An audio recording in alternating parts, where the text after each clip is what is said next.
Ya, baik. Langsung kita mulai saja. Assalamualaikum warahmatullahi wabarakatuh.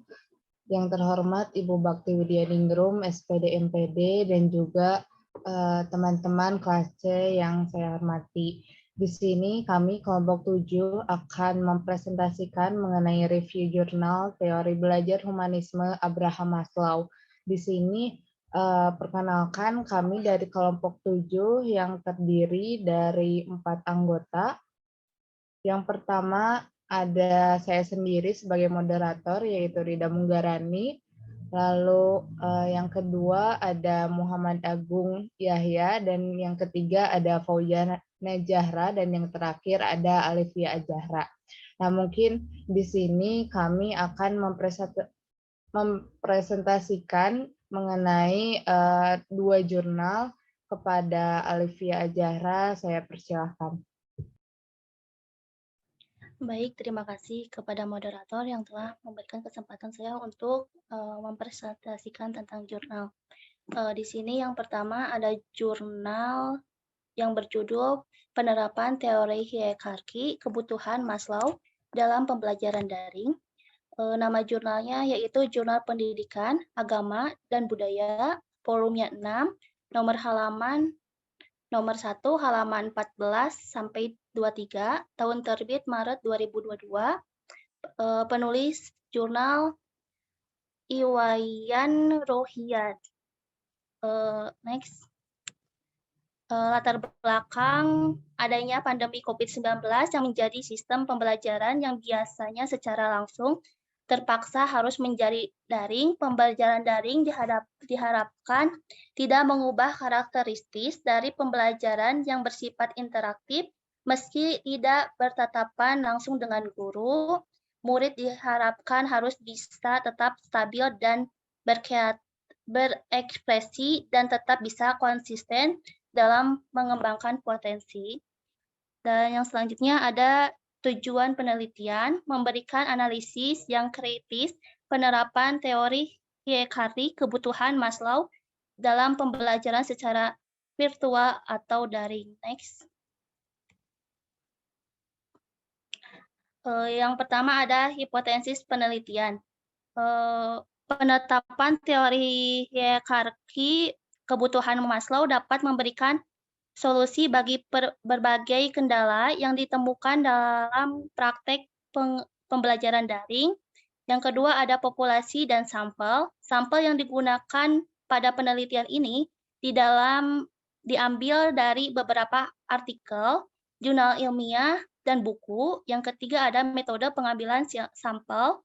Metode pengumpulan data yang digunakan untuk pengujian jurnal ini berupa studi kepustakaan. Yang keempat ada metode penelitian. Metode yang diambil untuk penelitian ini dilakukan secara deskriptif, kualitatif dengan pendekatan kualitatif. Next. Yang selanjutnya ada pembelajaran daring wujud pemanfaatan teknologi. Pembelajaran online ini menjadi jalur baru dalam dunia pendidikan pasca pandemi COVID-19. Pembelajaran daring adalah salah satu bentuk revolusi industri 4.0 dalam dunia pendidikan. Pembelajaran online adalah pembelajaran yang memanfaatkan dukungan jaringan secara maksimal dalam pelaksanaannya. Ada beberapa tahapan dalam melaksanakan pembelajaran secara daring, diantaranya 1. Perencanaan pembelajaran, kedua pelaksanaan pembelajaran daring, yang terakhir evaluasi pembelajaran daring. Sekian, saya kembalikan kepada moderator. Terima kasih. Ya, baik, terima kasih Alivia. Selanjutnya kepada Agung, saya persilahkan. Baik, terima kasih moderator karena telah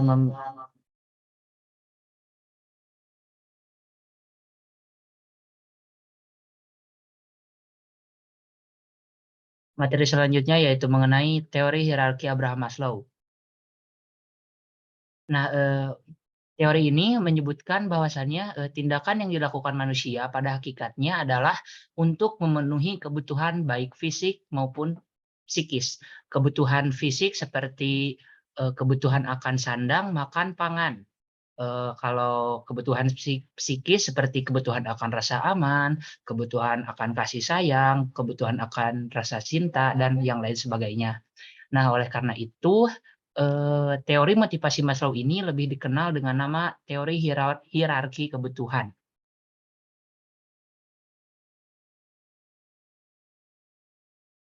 Nah, lalu ada beberapa prinsip yang berkaitan dengan teori Maslow. Yang pertama adalah berhentinya motivasi ketika kebutuhan sudah dipenuhi. Ini maksudnya adalah motivasi ini lahir ketika seseorang hendak memenuhi kebutuhannya. Yang kedua adalah tidak terpenuhinya kebutuhan secara optimal dapat menyebabkan rasa stres, frustasi, dan memicu lahirnya sebuah konflik. Dan yang terakhir adalah Maslow mempunyai asumsi bahwasannya setiap orang memiliki kebutuhan untuk terus tumbuh dan tetap berkembang.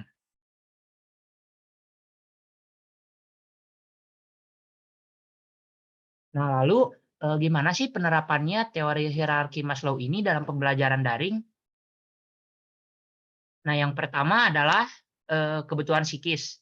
Misalnya ketersediaan perangkat pendukung pembelajaran seperti ketersediaan kuota internet, akses jaringan, data yang baik yang merupakan kebutuhan psikologis dalam pelaksanaan pembelajaran di masa daring. Yang kedua adalah kebutuhan akan rasa aman. Rasa aman ini bisa dicontohkan dari pelajar yang dari para wali yang memberikan dukungan kepada para pelajar. Yang ketiga adalah kebutuhan akan kasih sayang untuk menjaga sebuah chemistry atau kesepahaman rasa antara pengajar dan pelajar agar terciptanya sebuah ideologi yang sama, pemikiran yang sama, tujuan pembelajaran yang sama, dan yang lain sebagainya. Yang keempat adalah kebutuhan akan harga diri. Nah, kalau dalam konteks ini, misalkan seperti guru memberikan apresiasi kepada murid, seperti itu. Dan yang terakhir adalah kebutuhan akan aktualisasi diri. Nah, aktualisasi dalam pembelajaran daring ini bisa dibangun oleh pelajar apabila dalam proses pembelajaran terjadi proses komunikasi yang baik dan searah. Nah, dapat kita simpulkan dari jurnal yang pertama yang dibahas oleh Alivia dan saya bahwasannya untuk mencapai hasil belajar yang baik, dalam pembelajaran online ini memerlukan perencanaan yang tepat sebelum pembelajaran diakhiri dengan sebuah evaluasi. Penerapan teori hierarki kebutuhan Maslow ini adalah salah satu solusi yang ditawarkan untuk dapat menjaga sebuah motivasi dalam belajar. Pemenuhan kebutuhan psikologis, kebutuhan akan rasa aman, kebutuhan akan cinta, kasih sayang, atas harga diri, serta kebutuhan akan aktualisasi diri akan memberikan sebuah keyakinan pada pelajar agar tetap menjaga motivasinya di dalam belajar. Nah, mungkin sekian yang dapat saya sampaikan. Selanjutnya saya kembalikan kepada moderator.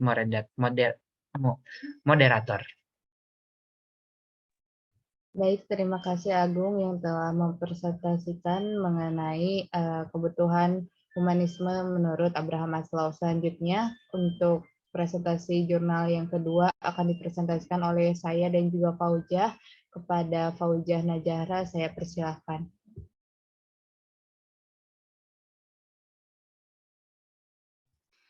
Baik, terima kasih kepada moderator yang telah mempersilahkan kepada saya. Mohon maaf sebelumnya. Agung bisa next slide.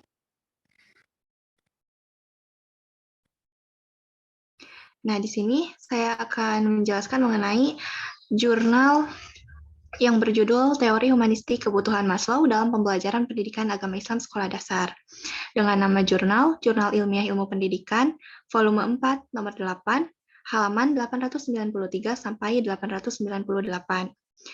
Nah, jurnal ini diterbitkan pada bulan Desember tahun 2021 dengan penulis Rania Zulfi Fazriyah dengan Maimunah dan Maryamah. Nah, Latar belakang dari permasalahan yang dimuat dalam jurnal ini adalah bahwa pembelajaran pendidikan agama Islam harus bisa memberi peningkatan kualitas serta efisiensi pada pengajaran melalui beragam pilihan. Contohnya, penggunaan beragam pendekatan yang selaras terhadap karakteristik serta didiknya. Pendekatan humanistik yang digunakan dalam pembelajaran agama Islam berusaha untuk bisa menjadikan pembelajaran memiliki arti dan bermakna kepada siswa. Adapun tujuan penelitiannya yaitu memberi pendeskripsian atas pendekatan humanistik di pengajaran pendidikan agama Islam pada sekolah dasar. Nah, untuk hipotesis penelitiannya, mengacu terhadap hasil penelitian yang sudah diteliti, memberi gambaran pendekatan humanistik sebagai suatu pendekatan yang memberikan bantuan siswa agar menyukai pembelajaran atas materi pelajarannya, guna mengembangkan minat belajar dari siswa menuju yang lebih bagus lagi. Kemudian, populasi dan sampel dari penelitian ini adalah siswa sekolah dasar yang belajar pelajaran pendidikan agama Islam.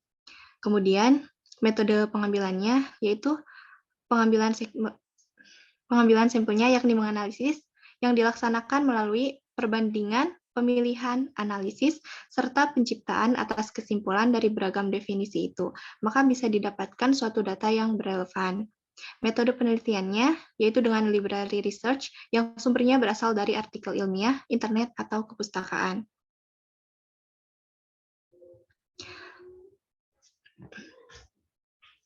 Dari hasil analisis, teori belajar humanistik berhubungan dengan unsur dalam proses pembelajaran dan membuat siswa lebih tertarik dengan objek atau bahan tertentu yang digunakan oleh guru. Tujuan pembelajaran menurut aliran humanistik yaitu agar memanusiakan manusia. Penerapan teori humanistik pada proses pembelajaran hendaknya tenaga pendidik dapat mengarahkan peserta didik dalam berpikir induktif, memprioritaskan praktek serta mengutamakan pentingnya kontribusi siswa pada tahapan pengajaran. Hal itu bisa dipraktekkan melalui berdiskusi, maka siswa bisa menyampaikan hal yang ada dalam pikirannya di hadapan siswa yang lain. Pembelajaran pendidikan agama Islam pada sekolah dasar melalui pemanfaatan pendekatan humanistik ini perlu mengutamakan komponen intelektualnya, emosional, humanistik ini perlu mengutamakan ketuhanan spiritual peserta didik dan mampu menyajikan fasilitasnya serta peluang dalam menampilkan dirinya, pengalaman, opini, serta kerjasama dalam merealisasikan aspek dalam pendekatan humanis. Sekian yang dapat saya sampaikan. Saya kembali kepada moderator. Terima kasih. Baik, terima kasih Pak Uja. Selanjutnya presentasi oleh saya yang mengenai biografi Abraham Maslow. Nah, bagi teman-teman, siapa sih Abraham Harold Maslow itu? Beliau merupakan tokoh psikologi terkenal yang lahir di Amerika, tepatnya di Brooklyn, tanggal 1 April 1908, yang memiliki orang tua berasal dari kota imigran Rusia yang tidak memiliki pendidikan baik pada umumnya. Maslow merupakan guru besar di University Alliance International, University Brandeis, Brooklyn College, New School for Social Research, dan University Columbia. Lalu Maslow juga melanjutkan studi hukumnya di City College of New York. Lalu setelah lulus, Maslow melanjutkan pendidikannya lagi di University of Wisconsin. Lalu Maslow juga menyelesaikan pendidikan sarjananya di tahun 1930. Lalu Maslow juga tidak berhenti di situ saja. Maslow melanjutkan pendidikan magisternya di tahun 1931 dan pendidikan dokternya di tahun 1934. Lalu kemudian Maslow juga kembali lagi ke kota New York 1 tahun setelah menyelesaikan studinya dengan maksud agar melaksanakan kerjasama dengan E.L. Thorndike di Columbia University. Bisa di next, Agung? Nah, mungkin untuk apa saja sih kebutuhan humanistik yang digagasi oleh Abraham Maslow? Yang pertama yaitu adanya kebutuhan fisiologis, yakni kebutuhan yang paling dasar dari manusia sebagai cara untuk bertahan hidup. Nah, contohnya di dalam jurnal ini pada pembelajaran PA ini yaitu memberikan perhatian yang dalam pengejaran suatu keilmuan serta metode yang sesuai bisa lebih memotivasi peserta didik daripada nasihat pengajarnya. Contohnya yaitu bahan ajar yang sangat menarik, metode atau model mengajar yang diterapkan tidak membosankan peserta didik, misalnya dengan cara menonton kisah-kisah Nabi serta para sahabat-sahabatnya. Lalu kebutuhan yang kedua yaitu adanya kebutuhan keamanan. Keamanan dalam memenuhi kebutuhan terkait keamanan tidak bisa dilepaskan dari peranan orang tua supaya anak mendapatkan rasa tentram, pasti, serta lingkungan yang teratur. Nah, di dalam pengajaran PAI ini, pendidik lebih sering memberi pujian atau reward berdasarkan seluruh tindakan siswanya maupun memberi dukungan terhadap tindakan siswa kepada siswa. Lalu selanjutnya yaitu keperluan sosial. Faktor yang begitu membawa pengaruhnya mengenai kesuksesan dalam tahapan pengajaran ialah lingkungan sosial, tanpa kecuali pada pembelajaran PAI di sekolah dasar. Hal ini memberikan indikasi yakni lingkungan sebagai faktor penting yang memberi pengaruh keterampilan pembelajaran. Lingkungan memberi pengaruhnya langsung kepada siswa untuk mengimplementasikan teori yang dipelajari di kelasnya. Lalu kebutuhan yang selanjutnya yaitu kebutuhan akan harga diri. Nah, keperluan untuk memenuhi kepribadian yakni bakat serta potensi yang dikuasainya melalui pengoptimalan keterampilan agar jadi manusia dengan keunggulan yang baik. Lalu dalam proses pembelajaran PAI ini, guru hendaknya memperhatikan kondisi peserta didik pada makna yakni tugas pendidik tidak sekadar memberikan ilmu pengetahuan saja. Lalu bisa di next, Agung. Nah, mungkin itu mengenai kebutuhan Abraham Maslow. Lalu kesimpulan dari jurnal yang kedua ini, pengajaran PAI di sekolah dasar sangat diperlukan suatu pendekatan yang tepat dalam implementasi pembelajarannya. Berdasarkan kaitannya dengan siswa, pendekatan humanistik ini berusaha untuk mengakomodasikan beragam kebutuhan siswa di pengajaran pendidikan agama Islam, menggunakan pendekatan yang lebih mengarahkan siswa maupun pengajarannya yang dihubungkan terhadap pengalaman belajarnya siswa. Lalu aspek tercapainya penerapan teori humanistik adalah perasaan menyenangkan dan tidak adanya keterpaksaan yang dialami siswa, baik itu pada pola pikirnya, sifatnya, maupun sikapnya. Mungkin sekian dari kelompok kami mengenai pembahasan jurnal teori belajar humanisme menurut Abraham Maslow. Nah, di sini pada sesi selanjutnya yaitu sesi tanya jawab bagi teman-teman yang ingin bertanya kepada kelompok 7, mangga saya persilakan.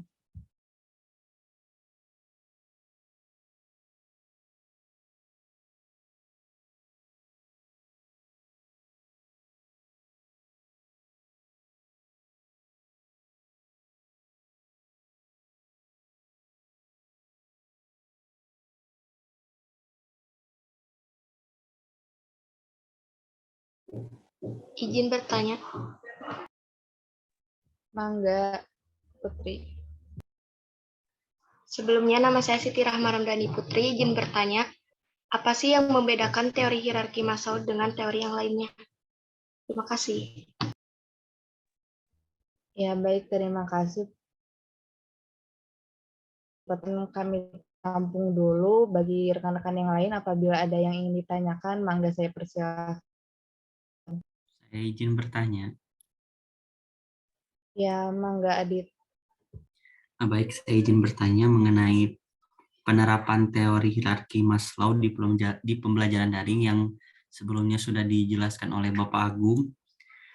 Nah, saya izin bertanya, bagaimana kasusnya jika dari 5 poin yang sudah disebutkan oleh Bapak Agung itu tidak ada satu poin pun yang tercukupi atau jadi poinnya itu hilang gitu. Sebagai contoh tadi contohnya itu tidak adanya aktualisasi diri atau kebutuhan rasa aman. Nah, bagaimana pengaruhnya dan solusi untuk mengatasi hal tersebut? Terima kasih. Iya, baik. Terima kasih Adit atas pertanyaannya. Mungkin untuk pertanyaannya akan kami batasi untuk 2 pertanyaan karena mengingat waktu juga, dan izinkan kami untuk mendiskusikan terlebih dahulu 2-3 menit. Mohon ditunggu ya.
Iya, mungkin karena waktu juga sudah 2 sampai 3 menit, mungkin kepada Fauzia Najara ingin menjawab pertanyaan dari Siti Rahma, mangga saya persilahkan.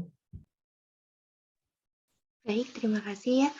Sebelumnya, izin mengkonfirmasikan terlebih dahulu pertanyaannya, yaitu apa yang membedakan teori hierarki Maslow dengan teori lainnya. Apakah benar, Siti? Benar. Baik, jadi dari hasil pencarian saya ya, kelompok kami, dapat dijelaskan bahwa teori hierarki Maslow merupakan teori yang berkaitan dengan kebutuhan. Dan dikatakan bahwa tindakan yang dilakukan manusia itu pada hakikatnya bertujuan untuk memenuhi kebutuhan fisik maupun psikis. Sedangkan teori lainnya, saya ambil contoh dari teori belajar kognitif, belajar bermakna, yang dimana teori ini merupakan suatu proses mengaitkan informasi baru pada konsep-konsep relevan yang terdapat dalam struktur kognitif, meliputi fakta-fakta, konsep-konsep, dan generalisasi-generalisasi yang telah dipelajari dan diingat siswa. Jadi kesimpulannya adalah bahwa teori hierarki Maslow ini merupakan teori yang berkaitan dengan kebutuhan. Yang dapat saya kembalikan kepada moderator. Terima kasih. Iya, baik. Terima kasih Fauzia atas jawabannya kepada Siti Rahma. Apakah sudah cukup jawaban dari Fauzia? Sudah cukup, terima kasih, Pak Ujah. Ya, baik. Ya, baik. Untuk pertanyaan selanjutnya, yaitu pertanyaan dari Adit, akan dijawab oleh Muhammad Agung Yahya. Kepada Agung, saya persilahkan. Baik, terima kasih gitu ya kepada moderator karena telah mempersilahkan saya. Tadi kan pertanyaannya mengenai teori hierarki Maslow di pembelajaran daring. Bagaimana kasusnya jika dari 5 poin yang disebutkan tidak ada satu poin yang tercukupi? Sebagai contoh, tidak adanya sebuah aktualisasi diri atau kebutuhan rasa aman. Bagaimana pengaruhnya dan solusi untuk mengatasi hal tersebut? Nah, mungkin setelah berdiskusi menurut kelompok kami gitu ya, karena semua saling berkesinambungan gitu ya, jadi mungkin jika salah satu tidak ada atau tidak terjalin dengan baik, mungkin proses pembelajaran daring tidak akan belajar dengan semestinya gitu. Nah, untuk solusinya itu kita sebagai pendidik harus bisa berintrospeksi dan menerapkan hal-hal yang ada di dalam teori Maslow tersebut gitu, agar murid atau peserta didik dapat mendapat motivasi yang sudah tadi dijelaskan gitu ya. Mungkin saya kembalikan kepada moderator. Iya, baik. Terima kasih Agung atas jawabannya. Kepada Aditya, apakah sudah cukup? Sudah, Bu. Ya, baik. Terima kasih. Mungkin untuk sesi tanya jawabnya sudah dicukupkan karena mengingat waktu juga ya.